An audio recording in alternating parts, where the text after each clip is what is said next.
Mais ba réclamant qui mingi que il faut camere akende des soins na Afrique du Sud. Abonnez-vous à Kadjumbo TV. Tango kaka ba permettre que akende des soins. Curieusement ba avocat d'ailleurs va changer position le bidon. Camera ko kende soins te atikala. Tokende d'abord en appel tokende ko samba. Kadjumbo TV c'est dit. Est-ce qu'il n'y a pas moyen de penser na bana oyo tozo bota? Kadjumbo TV c'est du travail. Le président tanzanien a refusé d'aller en confinement. Il a dit ceci. Natia confinement, bato yakokata bilanga bakokata te tokokufa nzala. Natia confinement, bana yakotanga bakotanga te bakokoma ba abruti. Natia confinement, ba oyo bakende médecin bakosala musala te, ba tutu yo ya économie bakosala musala te. Le président a pris ses responsabilités. Il a refusé le confinement. Mais biso awa to tremblaka toujours la France. Ce qui a ça le biso te répéter en haut. Qu'est-ce qui se passe?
Abonnez-vous à Kadjumbo TV et vous aurez de tout.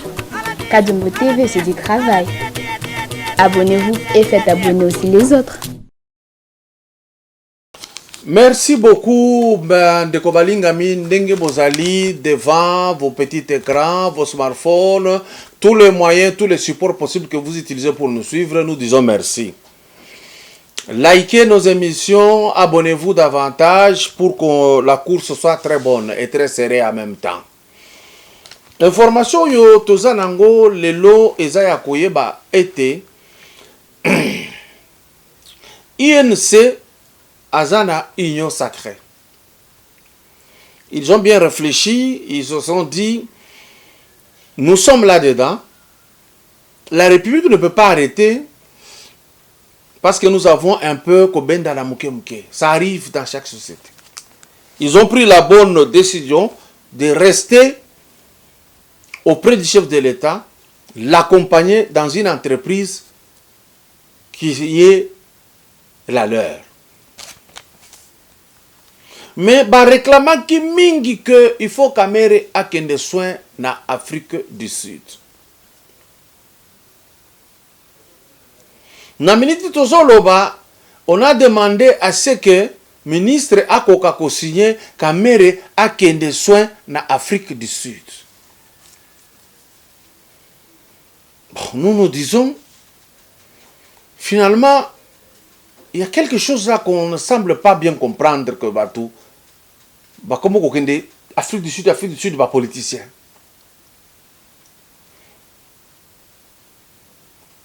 Est-ce que ça réellement maladie moutou et continue en Afrique du Sud? Tous les raisons moussous. Ah, mon Kozamboka a accepté. Est-ce que ça mabe, toi ça bien? Idée la bilonion Cézanine. En même temps, je vous dis, tant que ça va permettre que à des soins, curieusement, avocat d'ailleurs va changer position. Le bidon, caméra qu'aucun des soins te atikala. Tokende d'abord en appel, tokende ko samba.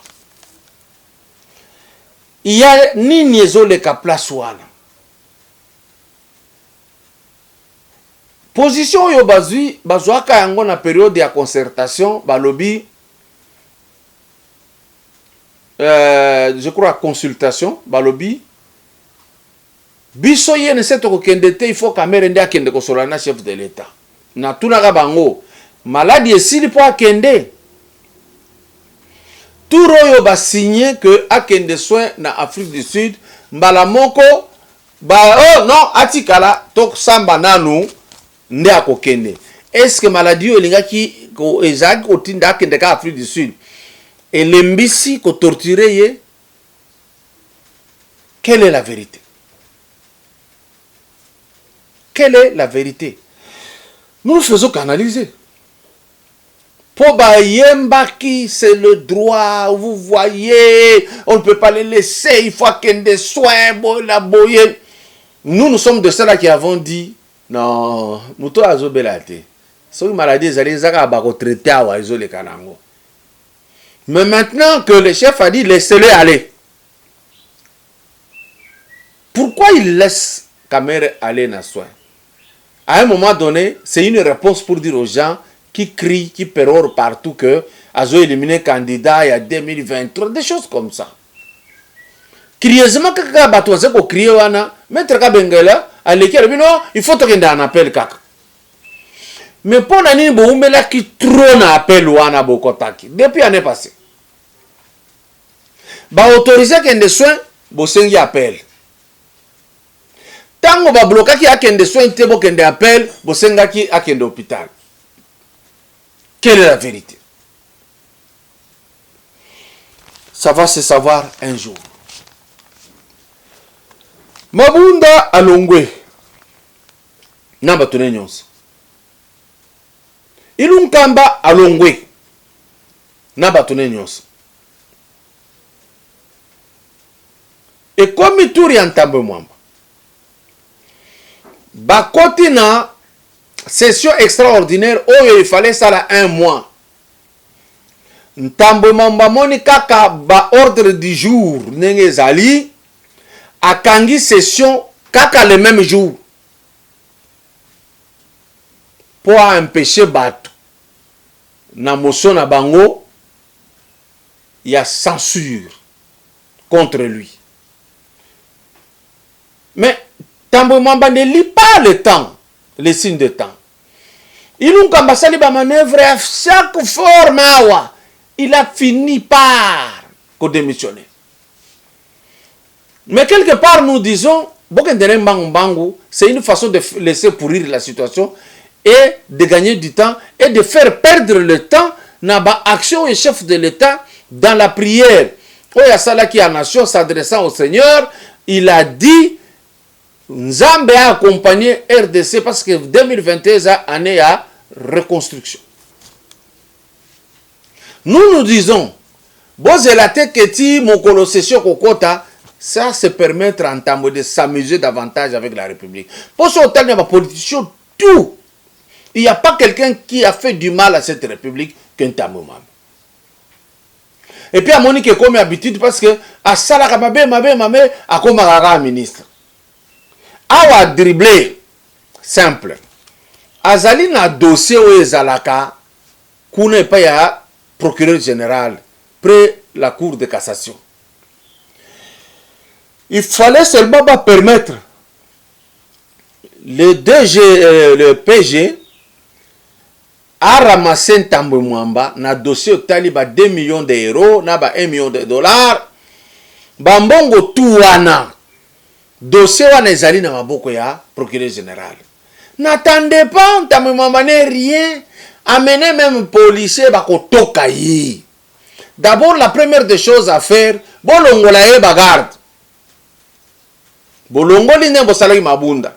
Et puis bazoye batie na détention préventive à kolongwaka makala akiko samba jusqu'à ce que soki aza akité na longwe.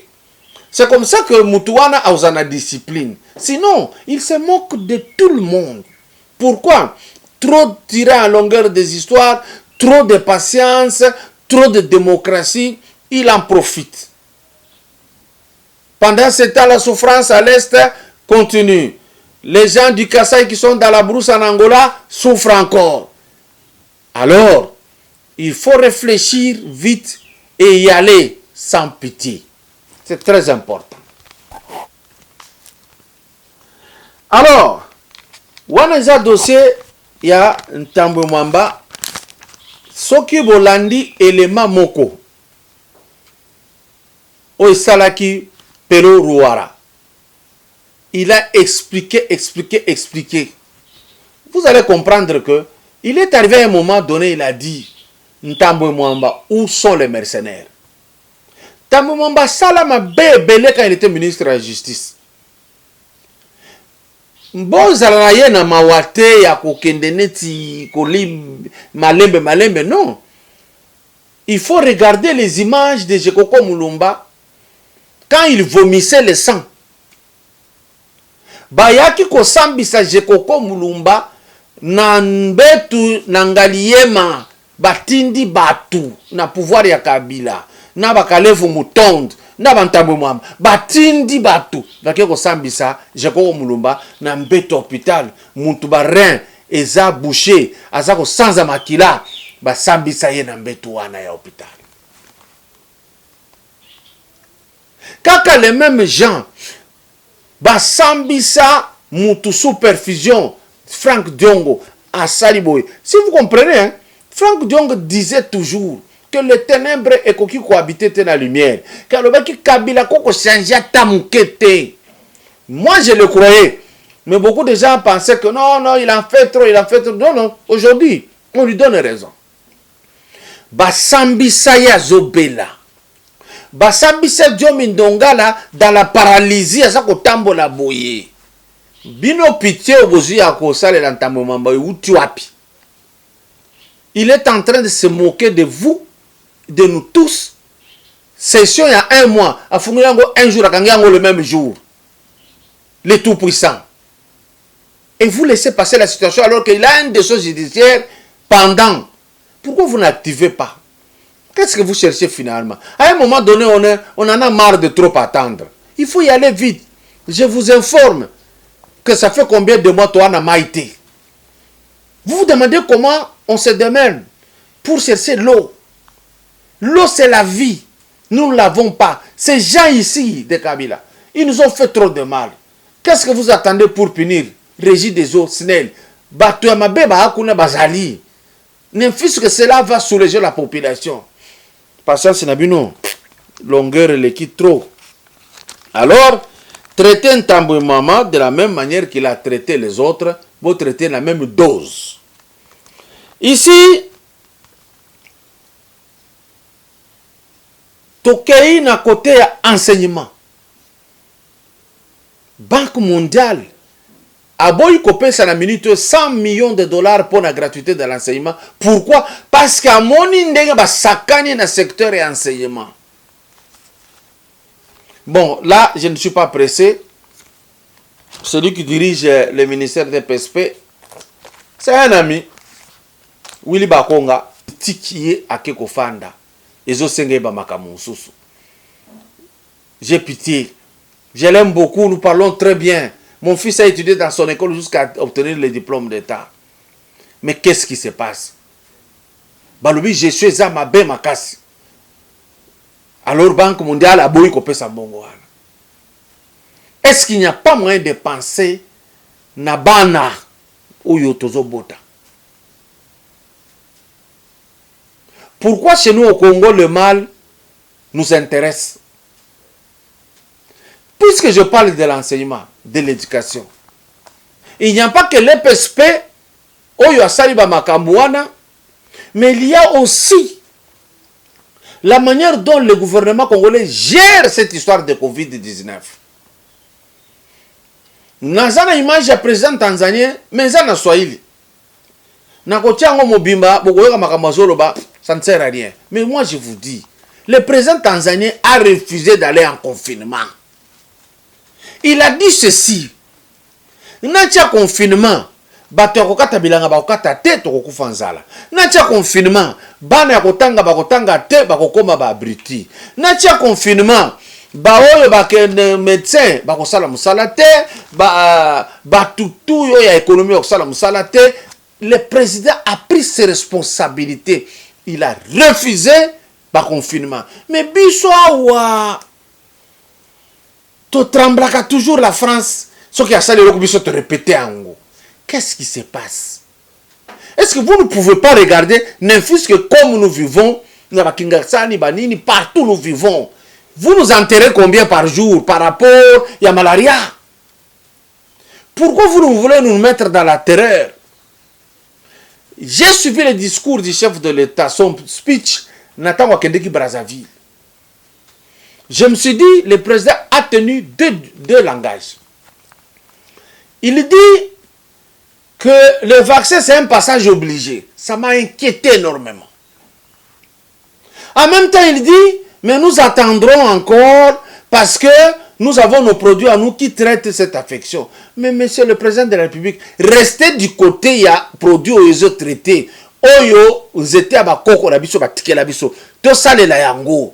Quel que soit dose bakoya na Covid na bango, tout traité ango na ndenge toyebeli. Les scientifiques congolais sont là. Ils viennent de prouver sur le terrain qu'ils sont capables de beaucoup de choses. Ne faites même pas allusion au vaccin. Parce que le président Emmanuel Macron, yemoko, baotu na ye. Est-ce que le vaccin est beaucoup plus sabat? Alors bien évité. Est-ce que et ça va des dégâts? Oh, en tout cas, je ne connais rien. Même les scientifiques, c'est difficile de définir tout ça. Mais c'est le Congo qui accepte de prendre quelque chose au contour flou. C'est le Congo avec tant où il y a Christ ou Tikoleka, na période où Kabila engouffré biso, nde tozoko kanga école. To kangi école, to fungoli église, to fungoli terrasse, to fungoli marché. Est-ce que toujours réfléchir bien? Donc corona eko kozwa bana na ndako te, eko kozwa bango na église bakendaka te, eko kozwa bango na wenze te, eko kozwa bango kaka na école. Est-ce qu'on a réfléchi? Est-ce que vraiment on a réfléchi? Bâtir couvre-feu awa. D'abord ce n'est pas respecté et en plus ça ne donne rien. Parce que ça balobi pour éviter le corona ne fuit pas le couvre-feu. Mawamingi. Ces gens-là, en France, les gens commencent à bouger. Les Congolais, c'est là que chef de l'État a décidé un jour, bazwa avion moko ba freté ango, baloba na ba Congolais baza prêt à kozonga bazonga, mais bango moko nde bazo senga, je vous dis la vérité. Na poto bakomo senga bango moko que président atia prêt avion moko oyo koko bimisa biso senga biso na makasi, balembi France, balembi Belgique, balembi Espagne, ce qui occasion ye bakozonga. Si bien que bango moko tango président lobaka déjà rentrer au pays, mingi bafinga ka eto monaka ba musu bazoli hamburger na tikambre na kozonga to na kozonga. Non, les gens n'avaient pas compris pourquoi ils disaient ça. Quand on a plus peur, so na zongi on a kozala wapi parfois mususu azo yoka soneka que son na zongi na eloko te bakoseka nini. La vie elle est comme ça. Okendeki ozuite zali kamote zonga. Siko kuna na poto tout est bloqué. Ba okoka ville sous te ya poto. Eh ben ce qui possibilité ezali ministre des Affaires étrangères Maman Nzenza Ntumba Mukongole oyo alingi azonga ye moko. Ayebi esika kozonga kokende kofanda nde bokosalisa bolobi kaka mo donc comment olingi ozonga yo moko. Biso tokwede yo kaka to sengi na état français pesa biso ba ressortissant na biso. Parce que pe France a kozwa ba ressortissant na ye. Et donc le confinement qu'on nous impose c'est pour tuer l'économie. Quand on tue trop l'économie, jour bokende ko senga bango bakopesa condition. Bosengi, voici le vaccin. Et encore que na makambo vaccin, ezali production au Afrique et que c'est na Europe. Est-ce que tokoki kozala moi tendambo mayele comprendre que on ne peut pas avoir besoin de ça sinon le blanc ne sera le noir ne sera jamais affranchi. Tozo a solution bazomona na misu que kune para bango basengi biso te produit po babika baza ko bika bango moko na mayele nzambe apesa bango. C'est comme ça que tokokoma batu et le la Chine le lo ba komo compter so ba lingi basala likambo na monde ba otuna ya kanisi nini. Mais nous on ne demande pas. Pourquoi? Non, c'est pas ça. La Tanzanie n'est pas allée en confinement. Bah, au vivre. Biso awa, bah, biloko tout terroriser, oh, t'as combien maintenant 16 000. Moi, j'ai toujours dit, c'est n'importe quoi. Laissez-nous vivre en paix. Et ça va passer. Beaucoup de Blancs vous expliquent aujourd'hui que c'est de l'arnaque. C'est ici où vous dites, non, c'est vrai. Et c'est la simple. Na kocha yo nanzala, et puis na bandi ko dirige yo. Bakoki ko boma batu na makamu mususu, pour que bon di makaka. Nous avons des médecins ici, il faut mettre à profit nos propres médecins. Boluka, va chercher Boluka. Na lingi ba médecin na biso comment traiter na makamu bo découvrir awa. Que chaque fois ba memba ki bango ba ki formation na poto, il faut poto un jour à yawa. Toujours la France a dit. On a dit, il y a un protocole. Qui décide de ce protocole? Ce sont les autres. Bon après-midi chez vous. Abonnez-vous à Kadjumbo TV et vous aurez de tout. Kadjumbo TV, c'est du travail. Abonnez-vous et faites abonner aussi les autres.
Yeah.